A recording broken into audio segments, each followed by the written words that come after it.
바디우는 사유라는 것을 카오스모스라고 이야기합니다. 혼돈 속에서, 고통 속에서 내가 안정을 찾아가고 내 마음이 아주 평화를 이루는 질서를 찾아가는 그 상태를 카오스모스, 즉 사유이죠. 바디우의 사유는 이렇게 혼돈 속에서 질서를 찾아가는 과정을 이야기한다라고 보아집니다. 이념 없는 삶을 살고 있는 현대인들에게 어떠한 사유를 통해서 이념을 가져야 된다라고 말하고 싶었던 것은 아닌가라는 생각이 듭니다. 버스 정류장에 사람들이 3, 4, 5 모여서 버스를 기다리죠. 그렇게 모인 사람들을 대중이다라고 이야기하지만 이 사람들을 계열, 집열체라고 표현하지요.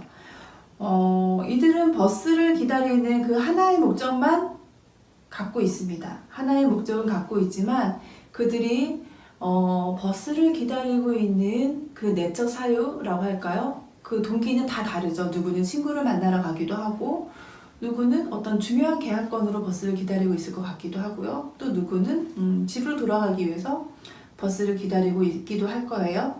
그렇게 버스를 기다리고 있는 그 대중들을 집열체라고 이야기하는 겁니다.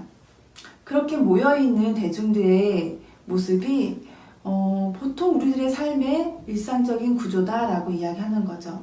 분리를 통한 통일성이라는 표현을 하기도 합니다. 버스를 기다리는 그 사람들은 그냥 그 형태만이 타자들과 동일시된다라고 이야기하는 거죠. 그런데 어느 날 그 버스를 기다리던 많은 사람들 중에 한 사람이 목소리를 내게 됩니다. 뭐냐 하면 아무리 기다려도 내가 기다리는 그 버스가 오지 않는다는 겁니다. 10분이 지나도 오지 않고 20분이 돼도 오지 않는 그 버스. 그래서 순간 화가 나는 거죠. 친구와 약속 시간 잊을 수도 있고 또 때로는 중요한 계약을 성사시키러 나가야 하는데 그 버스가 오지 않아서 약속 장소에 늦게 됩니다. 그러면 큰일 나는 거죠. 버스 회사 전화를 걸어볼까? 이 한마디에 갑자기 버스를 기다리는 사람들이 수근수근 거리게 됩니다. 왜냐하면 모두 같은 생각을 하고 있었던 겁니다. 우리가 일상생활을 하면서 비인간적인 처우를 받게 될 때가 있어요. 이러한 것을 서로 말하기 시작할 때 그 말함으로 인해서 모인 대중들, 그들의 대중들을 융화집단이다 라고 이야기하는 겁니다. 이 융화집단들은 좀 전에 소개한 그 집열체, 계열과는 달라요.